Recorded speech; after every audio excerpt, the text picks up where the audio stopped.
Let's get started.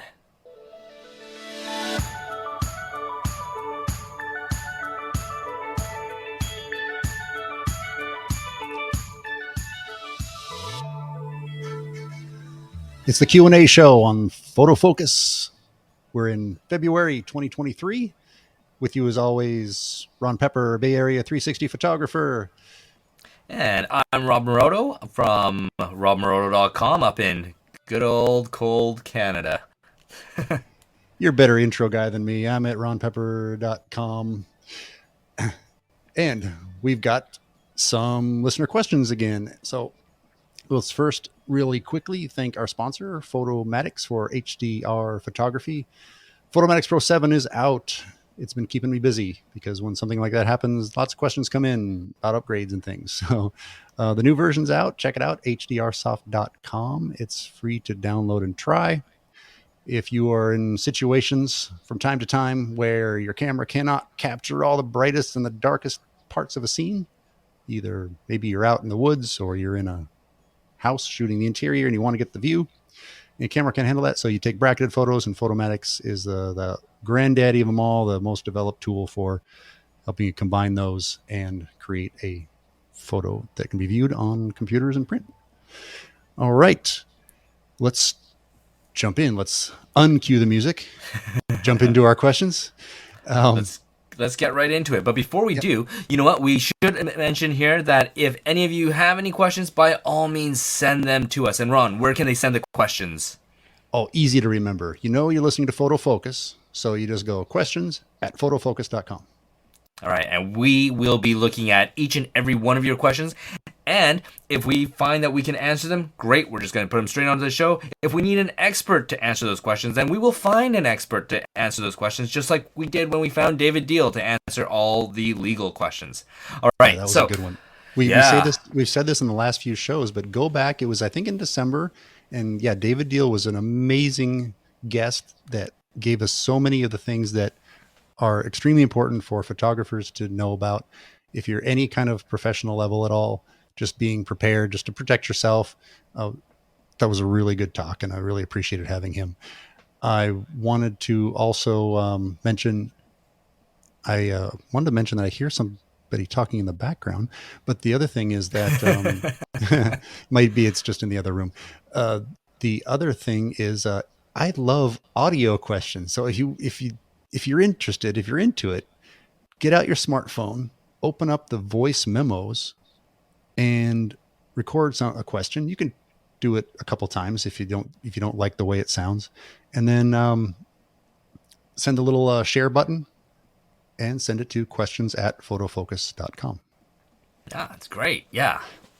We had a few of those early on, but maybe I haven't been asking, and what we've learned is that if you don't ask, you're not going to get something.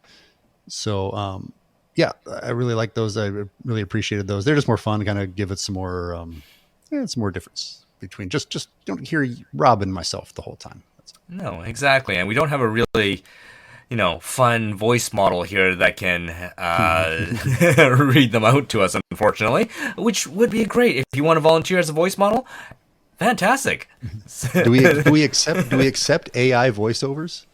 I was thinking about that, but I don't know. I listen to Siri make mistakes all day long, so I don't want to do that on our show.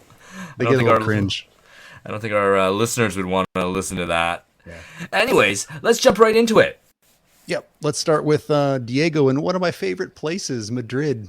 I'm glad that we're getting out there into Madrid. This is one town I lived for a little while and loved it. He says, "Hey, this is short and sweet. What should I look for?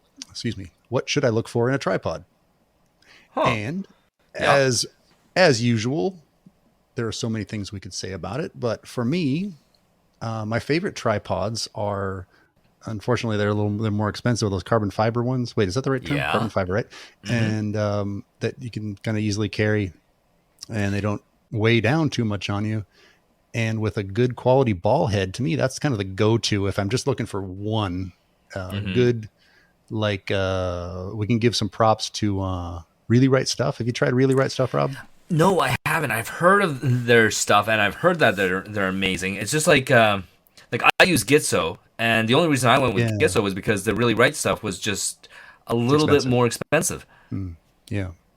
Yeah, and I've had a Gitzo one that one thing I recommend to Diego and everybody else listening is don't just forget your tripod somewhere. You know, one time I lost one, and I'm pretty sure what happened was I think I just left it like sitting next to the car when I was Yeah. loading up. I'm pretty sure because I couldn't think of any other reason that one day it was just suddenly gone, and I just wow, that was a painful one to take because don't forget that not only the tripod is something that you have to get and think of regarding the cost, but the tripod head is Ooh, yeah. crazily important. And some of them come built in together, but those are usually the ones that are lower cost. Maybe not the, I don't know. I think Yeah. they're not that they're lower quality, but if you choose to get one built in, you just can't change it. And one of the big keys is that, like, if I'm out shooting, like in general, I like to have a ball head that's just the most freedom.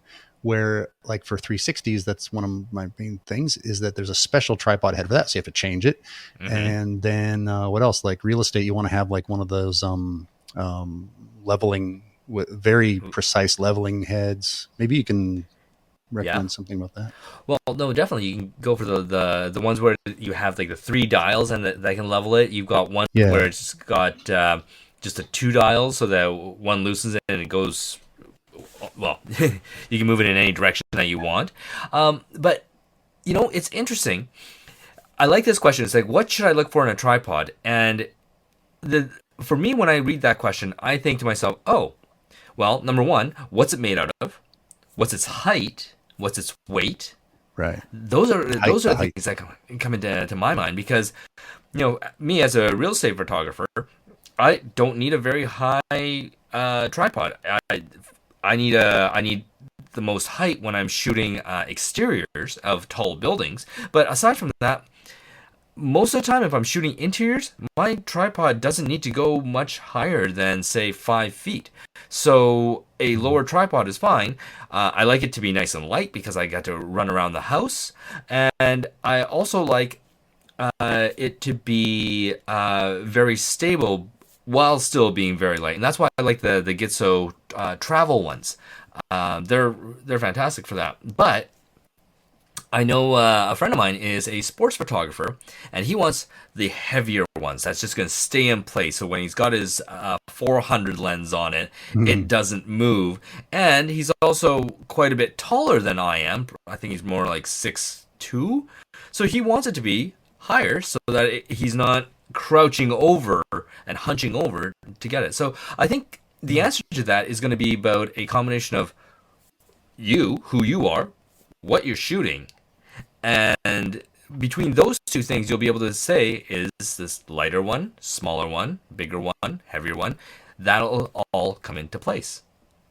What about a really low one? Like some of them, you can open up the legs super wide so they can get really low, or you can even go with. Have you heard of the platypod?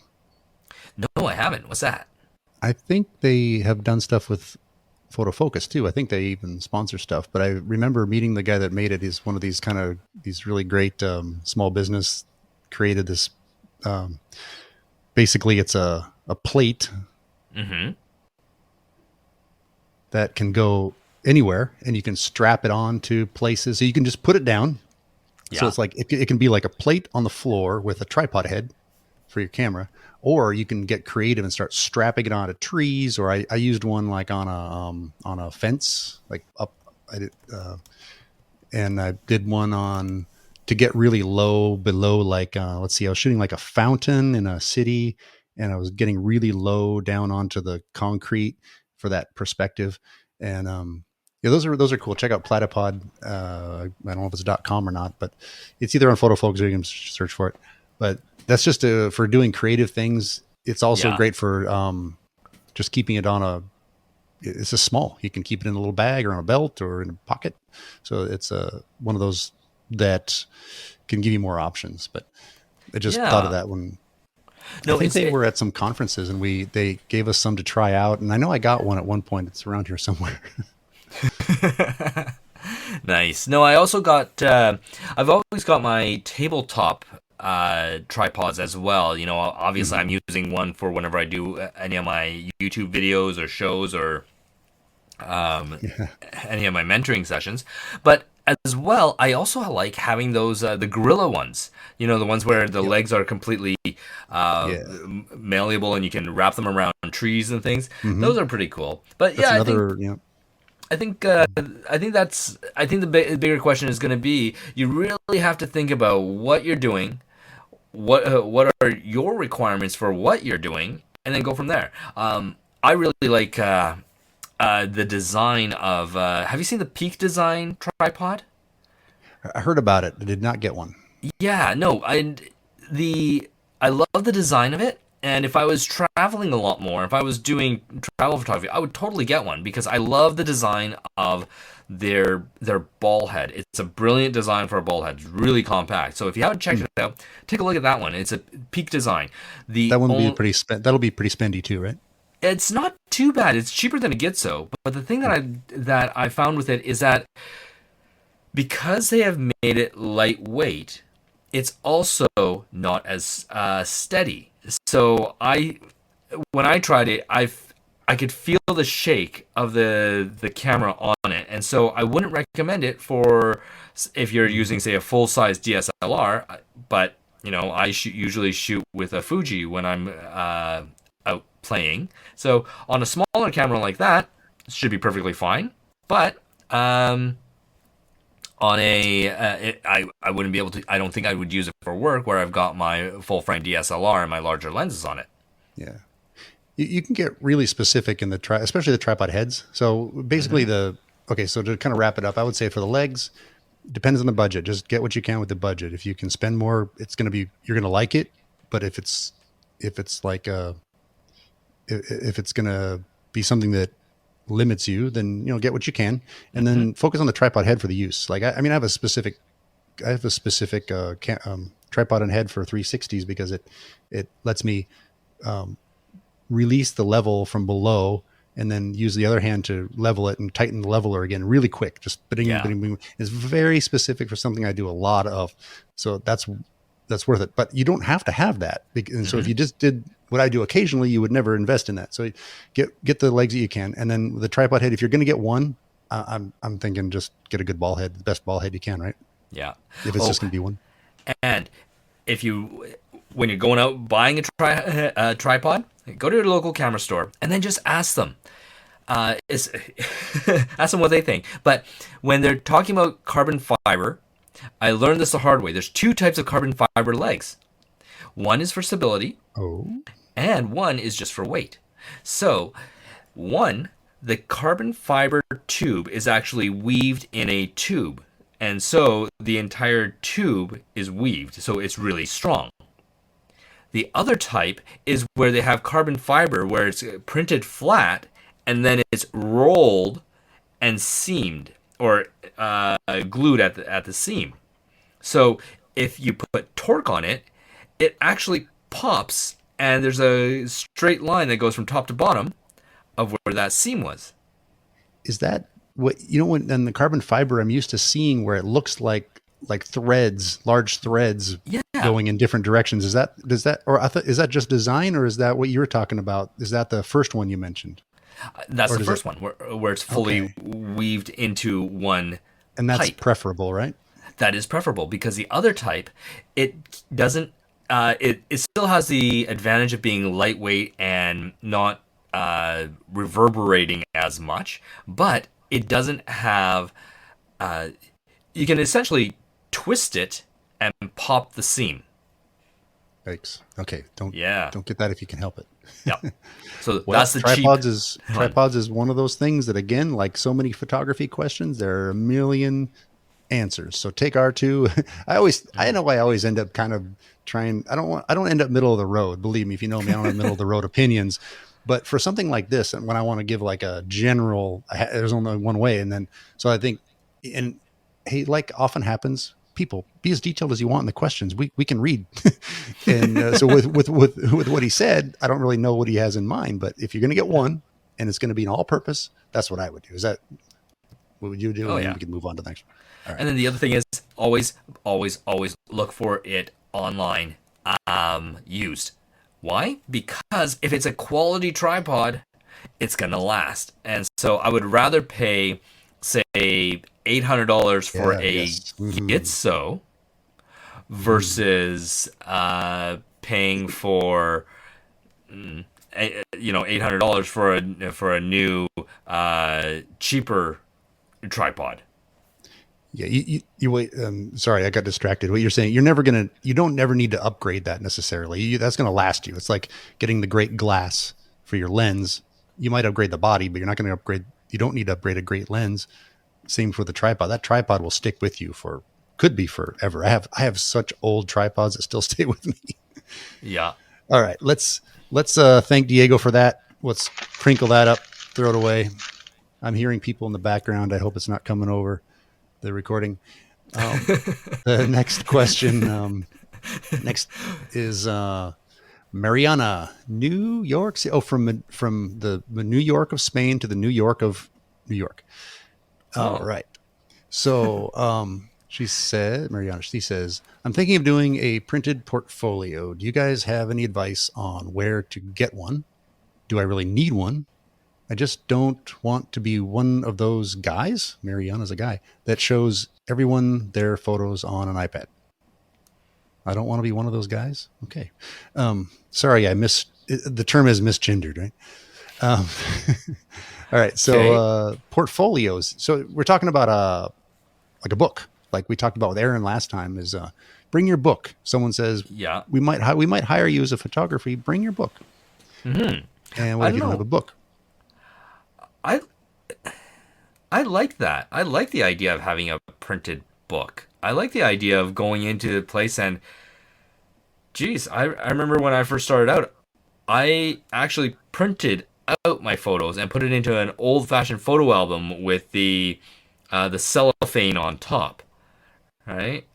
It was it Cool. felt nostalgic to me, considering that I'm doing digital photography, but I'm putting it into the old style photo album. I think I may Oh, actually still have that somewhere. Huh. well, I think a book is to show your art on paper, whether or even to me, a book seems like either straight artistic, like showing your portfolio of your best, let's say, landscapes. I mean, like art type, Hmm. or portraits. But other things, I'm not sure need a book. I mean, are you going to bring? I can't bring a book For your when you're talking. 360? Yeah, so that's one thing. But I mean, I do other things, obviously, and I don't. Hmm, I've never been asked for it. To me, it's one of those things that does really scream professional. Hmm. So I should probably think about doing that, actually gathering up enough but they say your book has to be the top of everything you've done that you're really proud of. Hmm. So I agree. I No, guess, it doesn't it, as It Depends podcast would say, doesn't it depend on the kind of work you're looking for? I guess so. I guess if you are looking at it as, because I wouldn't use it as a real estate photographer because Right. I'll be honest, there's a lot of clients that I've actually never met. Really? They book online Yeah. and we go to a house. They have a 1 day code to get into the house. We shoot the thing, we email them, and they pay online. And so there's Yeah, that's people the that we've kind never of even talked to. that's Yeah. one of the ways that where photography has evolved. That's one of the things where what they want to buy from you, Rob, is something they see examples that you've done on your site, and they say, "Yep, I want that." They order it, they buy it, it's Hmm. done. Compared to when someone wants a book, they're probably going to come in. There are probably going to be There's probably going to be production involved, maybe models involved, maybe a Oh, on the commercial advertising side, client involved. Yeah, yeah. exactly. And they're going to want the book.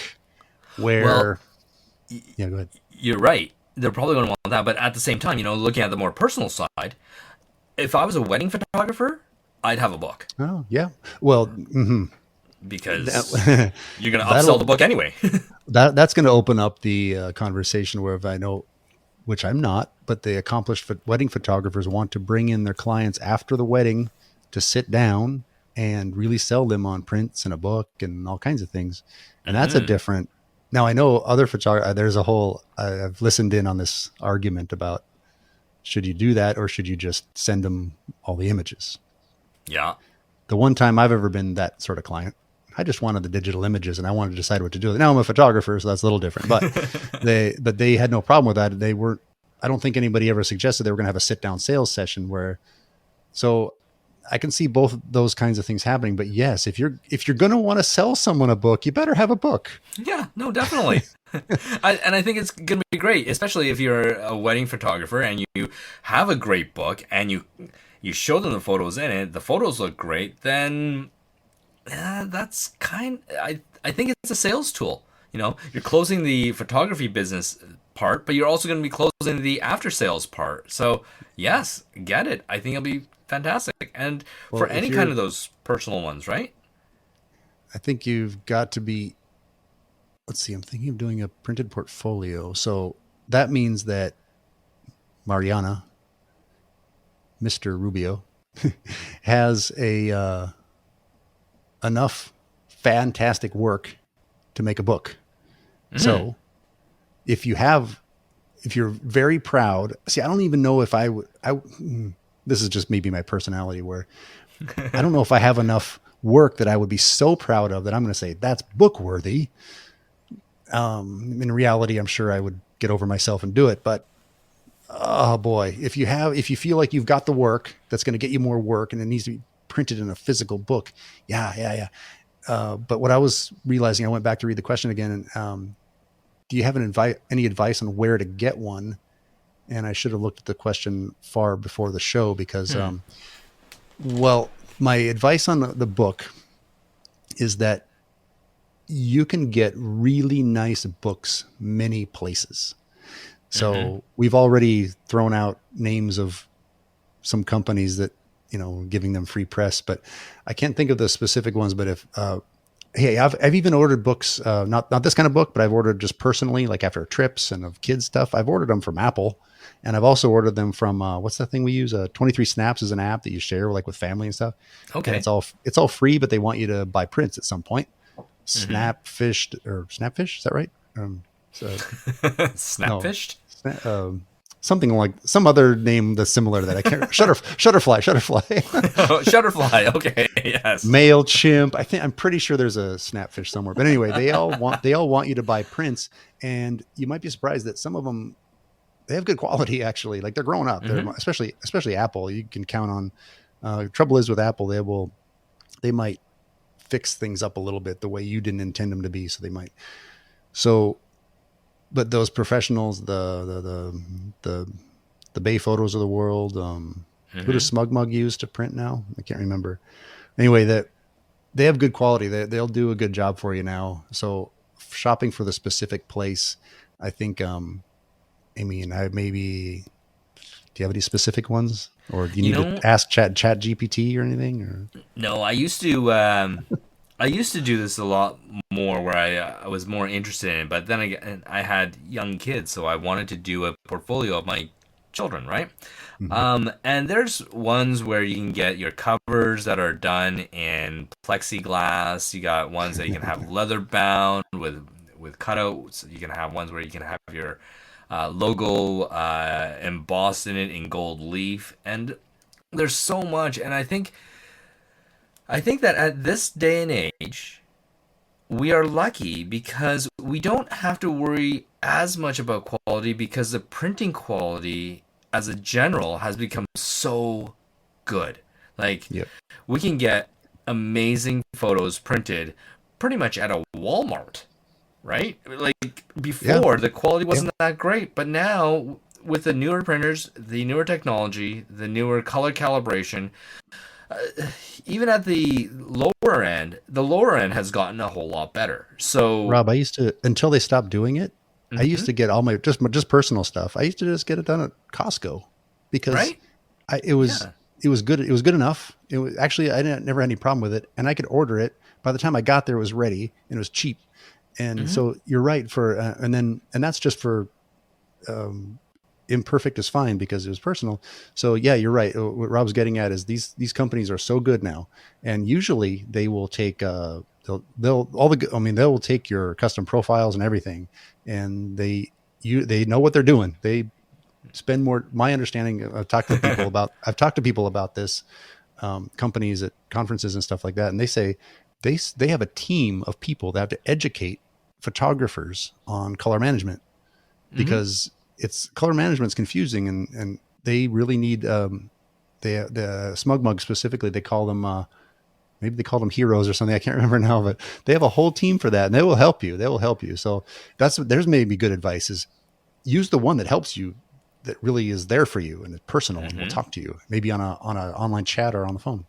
Yeah, and then look for the guarantees, right? 30 day. Well, I guess it's not a 30 day, but whatever time frame that you need to be 100% satisfied. Check those out, right? I'll put a bow on this question by saying this. Mariana said, "I just don't want to be one of those guys that shows everyone their photos on an iPad." You know where photos look the best probably ever? iPad. Right. So no, my wife just got a 12.9-inch iPad Pro, and yeah, it looks nice. That's I consider that a problem for editing, because everything looks good on the iPad. So I don't know if I edited it well or not, because it makes it look good. All right, let's go on to the next one, or we will keep everyone way too long. Do you want to? Sounds good. It says, I want to make the leap, as you guys call it, to professional photographer. I want to start shooting portraits in my area for the first step. Do I need more than one camera, or will my Canon DSLR be enough? From Mia. Somewhere in flyover territory. What is flyover territory? You don't know what that is? I have no idea what flyover territory is. Well, that's okay. Mia probably doesn't know what the Great White North is either. It's kind of like a. Actually, I hear it usually called kind of derogatory term, but anyway, it's all the stuff in the U.S. that you fly over to get from the West Coast to the East Coast, or the other way around. Like, it's kind of like with the pit stop in Vegas. Right. Oh, I wonder if Vegas is considered flyover. It might be close enough west, but it's just a joke people make about you never go there, you just fly over. So the Midwest and stuff like that. So I don't know if she's I don't know what she's saying about it, but people will use it as pride, or they'll be derogatory, one or the other. But anyway, it means the middle of America is what it's talking about. Gotcha. Maybe like Saskatchewan would qualify. I don't know. That's in the middle. Yeah. So, congratulations to making the leap. Well, you don't need more than one. My first reaction is have a backup. But I don't think you need more than one to do the job. Now, a lot of photographers will have two, like use one of those camera straps that has a system that you can drop one to your hip and pick the other one up, real smooth. And those will have different lenses on them. Maybe one will have a strobe or a control or something like that. That's great. And she even said, I want to start shooting portraits in my area. So you could certainly, like with the SLR, Canon shooters love that 24-105. Is if you had like one lens like that's going to handle most of the situations, and it's a fantastic lens. So I would say if you have a good one good lens to go with your Canon DSLR, then you don't really need it. Yeah, I mean, but again, you don't want to get stuck somewhere. There's some weird problem. Like for me, I've seen it where I got like an E showed up, I guess, meaning error on the screen, and I didn't know what it was. I think it ended up just being, here's a side tip for you. I think it just ended up being that the lens was not properly, what do you call that? When you put it into position, you lock it in, it wasn't seated right or something like this. It was off and then the camera just wouldn't do anything. And I didn't know what it was. And so at first I'm like, I had no idea what to do. I just troubleshooted and turned it off, turned it on, took the cards out. When I took the lens on and off and on, then it fixed it. But anyway, what if you get caught in a situation like that? You don't know, or maybe you broke it. Maybe it's maybe you're something happened in the car that you didn't know, and I don't know. But I get nervous if I don't have a backup around. Yeah. And then you graduate to having yeah, two, one, one on your hip and one in your hands, and that's a really nice thing to have too. No, it's interesting. Like she's saying that she's becoming a professional photographer shooting portraits. So portraits portraits are less. I'm just trying to think of what the scenario is when you're shooting it. Are you shooting it in studio or are you shooting out of studio? Are you shooting out in a Yeah, park? Mia, what are you On gonna do? Phil, give like us details and right on location? yeah. Definitely, if you're in studio, the nice thing about in studio is you can have a session and keep on shooting with one camera. And if you do have a backup, and it's probably just in the next room, right? So it's very simple that way to pull out a backup if your camera fails. If you're doing location, I know people that like to do photography and they go hiking. They do landscape photography, and they also do portraits on the tops of mountains. So if you're climbing up a mountain for 6 hours, you don't want to lug around an extra camera body, right? So obviously, in that situation, you're gonna hope to heck that your one camera is gonna do the trick and it's not gonna fail on you, and you do everything you can to protect that thing. But for me, as a commercial photographer, I always like to have a backup somewhere. But the problem is that I want to make sure that my backup has the same quality or close enough quality to my standard that it doesn't become too big of a leap. Like, for example, my main camera right now that I use is a Canon 5 DSR, which is a 50 megapixel full frame camera. Now, if I'm at a commercial shoot, I've got that, but then I've also got a Canon 5D Mark IV, which is 36 megapixels, but I forget. it's close enough that it'll still work. And in actuality, the 5D Mark IV is a newer camera. It's just that Well, I like playing with the higher megapixels of the 5DSR. well, that's one of those times where if the client's going to notice the difference of which of those two cameras you use, then something's kind of wrong, right? Like if you're, Yeah. depends what you're going to deliver. Like if you went from, let's just say, Mia's got a Canon. She said Canon. Let's call it a 5D Mark III, Yep.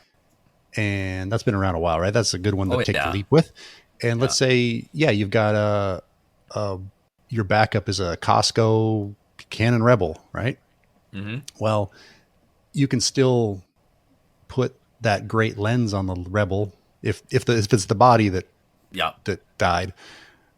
So yes, there'll be some crop factor changes and things like that, but you'll know how to handle those differences, and the quality of the photo is still going to be great. It's still the body and the sensor that can handle it. So, are you going to be in your back of your mind kind of going, "Oh boy, well, I need to go back to basics here and take care of it." But that client's never going to know which camera you used.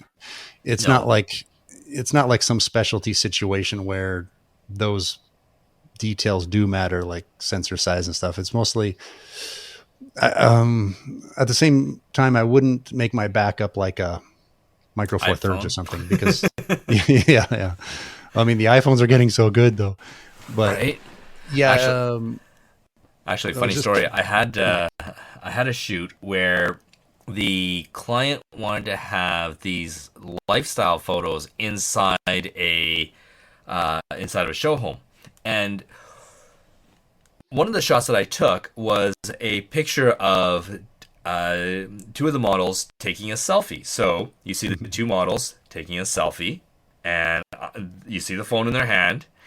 And when I showed them the clients the photos, I didn't realize that in that I actually put the selfie photo in there as well, because I took all the photos and I sent them off to the models and I said, "Here you go. Plus, here's the selfies that you actually took, haha," kind of thing.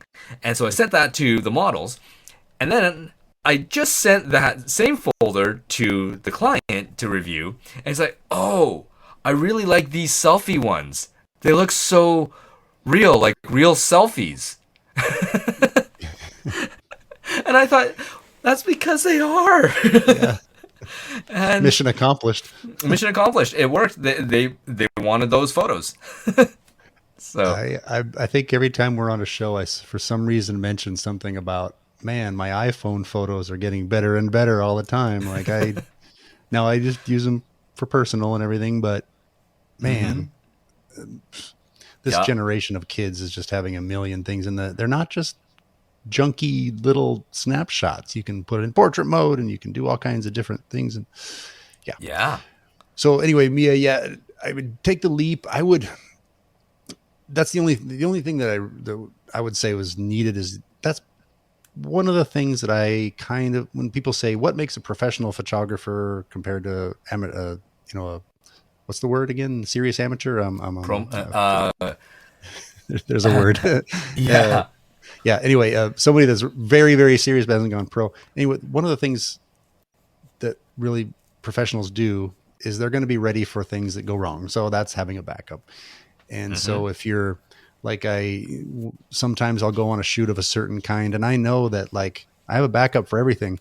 Sometimes the backup, let's say I've had this happen where my remote died. I can't remember why. Well, like in that case, my backup might be the timer, but I do have a plan for whatever it is. Right. So that's one thing that's the only thing that to me screams professional or non is being ready for all the situations. So that's really, I guess that's my wrap up on that one. Yep. Anything else? For me, you know what? I would always say that with photography, we are like kids. We want new toys. And what I would recommend to anybody who's out there shooting, if you are getting a new camera, hold on to your old camera as your backup camera, as your second. You've been using it for years. You should know how it works. So therefore, if you get a second camera or a new camera, that can become your primary, but keep that old one as your backup because, hey, you know how it works. And so with that, I always sell my third camera, if that makes any sense. Right. So that's you only keep two, man. Sometime let's have that on the roundtable show. Sometime let's do that. Let's have everybody list all the cameras you have before the show, and we can go through them. Oh my god, I've got 3 cameras on my table right now just to do the show. Yeah, I've got 2 within reach here, but anyway, let's move on because throw that one away. Okay. The last one, I say, Rob, why don't we set a timer for how long we want to go on and on and on about this? Let's give us like 10 minutes. 10 minutes? And let's call it like 10. And that'll be the max that we keep everybody around. Because the question from Liam, right Liam next to Morgan you, from Vancouver. right by you. Yeah. What is the biggest mistake you see photographers do? Now, I want to start out. The way I prefaced it by we could keep a list going for as long as we want to. I don't want to say that it's just other people. I got lots of mistakes in my pocket that I can bring up. So I don't want to make it sound like so many. Yeah. Not like I'm just going to complain about all the other stuff I see. I don't want to give that impression, but maybe do I give that impression? Do I come across like I know everything? Or No. Okay. But okay. All right. Well, how about this then? Everything that we say in this topic, then we have to say that we've done it. Oh, it has to be a mistake that we've but my favorite one. Okay. I've done it to some level. Okay. Let me start. Okay. I've done this to some level, but it's over processing. Yep. Now, when I say over processing, I'm not even gonna judge any level of artistic processing, of making it look, like using too many filters. Okay, there you go. Now we just think of it as filters. So if you look at people's Instagram or something, it's over filtering. But I have a recommendation in case we haven't talked about this in forever. I don't think is IamNotAphotographer.com. Have you ever heard of this? No, I haven't heard that. You could do it. You could look at it now, I guess. This went around the internets some years ago. And let me make sure it's the right one. I am not a photographer. So, and it has, sorry, go ahead.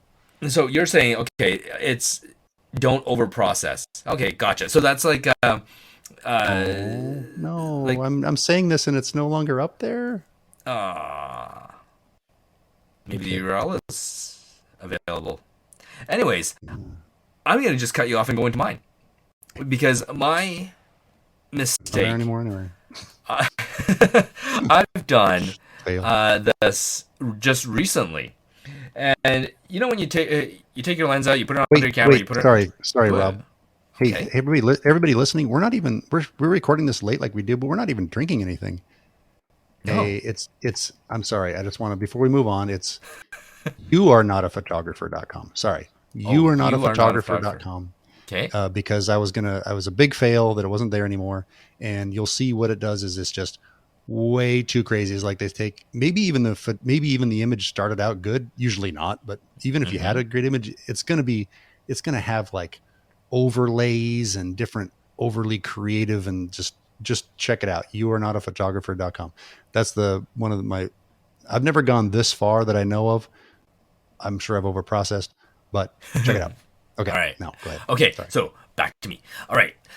So when I set up my camera, I put it all together and it's on a tripod and I take the photos and then in post I notice that on the lower left and upper right I have these black bands and for the life of me when I did it the first time I couldn't figure out what the heck it was. And the second time, the third time, and more recently, the fifth or sixth or whatever, I did this recently, and you know what it is? It's the Black bands. Yeah, it's the black bands on the upper right and lower left of the Only? image. Yeah, So is it a super wide angle shot? Zoomed out? it is a wide angle, Zoomed out? zoomed out. Is it part of the camera you're actually seeing? Like part of the Yes, hood or part of the camera? Yes. I yes. called it. It's the pedals. Because when I put away my On the hood. lenses, I take the pedals off, flip them around, put them back on, and put it into the bag. So when I'm about to shoot, I take it out, flip the pedals over, but I haven't made them click. So they're just off center, and Okay. so the elongated pedals cut into the two corners. And Okay, so so I have done that. for all the non Canadians listening, the pedals he means the lens hood because the lens oftentimes the lens hood Oh, has longer and shorter parts, like maybe the side to side goes out farther than the top and bottom, or vice versa. So the pedals are referring to that, right? yep, Yep. exactly. Okay. And so yeah, I recently did that at a shoot and I couldn't believe it. I looked at it and I thought, Jesus. You know, some of the cameras we're seeing less and less of these cameras, but you know the kind because we have such amazing smartphone cameras.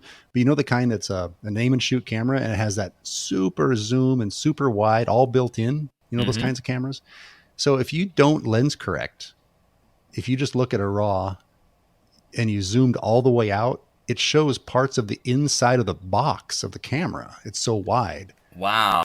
So yeah, and usually it gets corrected either in camera or during raw. And the way raw processors are right, the way the raw processors are now, they usually just never even show you that. Mm-hmm. But I've seen people going, "What am I doing wrong? What is this? All this vignetting?" It's actually just so wide that it's Mm-hmm. showing the inside of the camera. So Oh that's my another God, one to yeah, watch out for. that happens when you put a crop sensor lens on a full sensor body. Oh yeah, and then only Yeah. part of the then most cameras they have a setting for that, so it ignores that outside part. Mm-hmm. Yeah, yeah, yeah. I Yeah. think if I'm thinking of the right thing, I know what you mean. Yeah. Yeah, so I've had that was my biggest one that even recently I still make. And what else have I done? Well, here, Physically, I've done it where I haven't tightened my tripod legs enough, and I would leave it, put it on a 2 second timer, try and get out of the way, and then slowly my tripod starts falling forward because that tripod leg isn't locked in properly. I did that with Uh, somebody else's camera once. It almost slid. It wasn't. I didn't have it on right. It almost slid off. And mm-hmm. uh, Jeez. my next one is a little bit more for shooting advice is giving up before you found the photo. So that means like, Yeah. let's say you're just out doing something. Let's say you're just doing for fun photography. You're out you're out on a trip and you want to take photos of where you are and that you feel like there's not really a photo here. Mm-hmm. And that might be true. That's one mistake is not knowing when there's no photo. Maybe there's no photo there.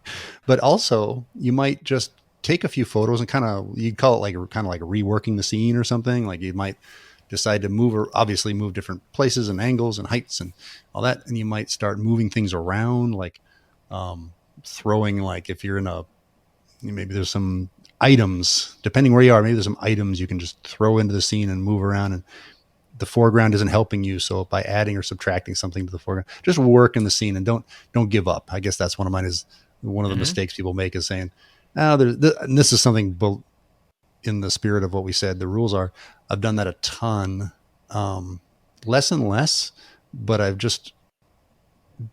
could come back from a trip thinking, wow, I think I really missed out on some photos where if I took 5 more minutes or 30 more minutes and tried some other things and just relied on, maybe go back to basics and say, maybe there's some lines I'm missing here. Maybe there's some, give me some other kind of design thing. Maybe there's some, layering that I haven't thought of. Maybe I'm thinking of this shallow depth of field and that's wrong. Maybe I should go the other way. Whatever it is. Yep. Is sometimes, for a couple of our listeners, or at least one of them, no te rindes, don't give up. Yeah. No, definitely. Okay. I think we have time for one more if you want. All right. And actually, I got to do 2. Okay. All right. Biggest mistake that I see photographers do, use Gmail. Okay. CindyLouPhotography@gmail.com. Okay, no. Oh, good one. Right? Good one. Yes. Spend the money, get the domain, and get your own email address. Stop doing that Gmail thing, right? Agreed. That is the big one. That's just a simple tip. But now, the biggest mistake that I see photographers do, and this is typical more of the photographers who have done really well, really fast, early in their career. And it is making more of yourself than you actually are. And that is the whole ego thing. Because, right, we are a service. We are a service company. We do not have the right or the ability to be able to go up to somebody and say, no, I'm not shooting for you. You're not worth it, right? And I see photographers do that where they're like, I might be accepting clients next year. Like, who the hell are you? Right? Let me break my own rule and riff off what you just said is know when to say no. I'm going opposite of Rob because here's something I did where I got myself just overcommitted where there was one project even where someone approached me and said, "Are you available for this?" Of course, my response is, "Of course." Yes. And I hadn't thought. And I got myself, due to work and life, it was just, as long, we talk about personals. I had a baby at the time and it was in the rest of life, and I just got myself overcommitted with what I could do. And I started seeing it in my work. And one of them was, it was combined a little bit with something you even alluded to as being a little overconfident. I said, I can handle this because I know this stuff inside and out. And I had little tricks up my sleeve. I had a plan. So to give myself credit, I did have a plan. Now, and then I did like a tutorial for someone and I played it back and I said, who is that guy? I'd lost like some energy or whatever. And so I'm going to go the opposite of Rob and say, know when to say no.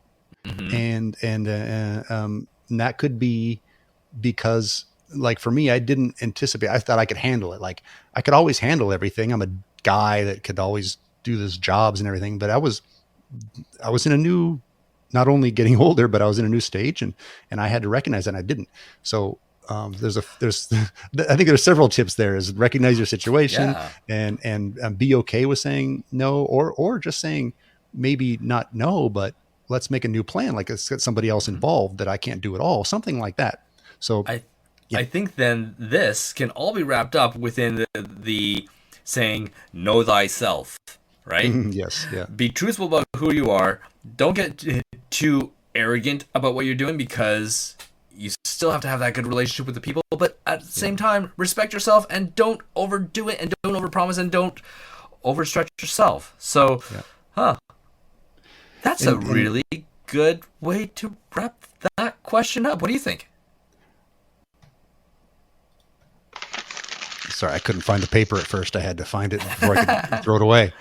Yes, nice. I think that does wrap things up. I want to tack on one thing just because it came up in my head. I love these conversational type things that you and I do, Rob, because I think we think of the things as we go. And I wanted to say it's not a mistake. Well, it's a mistake to not be involved in the industry. Try to find ways of being involved with the industry. That's why Rob and I are here. That's why I love. Now I think we're back to going to in-person conferences and things. Mm-hmm. What I've gotten out of those things on so many levels are fantastic. I'm not promoting any one of them. I'm just thinking that I just personally, when I'm involved in the industry, being out shooting with clients is great. And that drives me. Like I had lost that and I started getting back into it. And I really enjoy it. It brings me back to being energetic about photography again. But also another thing that does it is going to conferences and get-togethers. It could just be a meetup at the local park to do a sunset or a moon photo or something, or a big one in Vegas with thousands of people. Any of those kinds of things are so motivational. So a mistake photographers would make is not being involved with those kinds of things as much as you can. They get expensive. So, all right. Well, let's, as we say, let's cue the music and let's let people out of here and let us out of here. Great talking to you, Rob. Let's, with that, let's just say thanks for doing this with me, Rob Moroto. And thank you, Ron Pepper, as always. And thanks to our sponsor, Photomatix, hdrsoft.com. Try it for free. Awesome. And of course, thank you to the listeners and for all your questions. We love hearing them. We love hearing your feedback, and we would love to get a few reviews on your podcast source of choice. So be sure to go down there, leave us a review, let us know what you think, send those questions, and with one more thing to say, we'll say goodbye with questions at photofocus.com.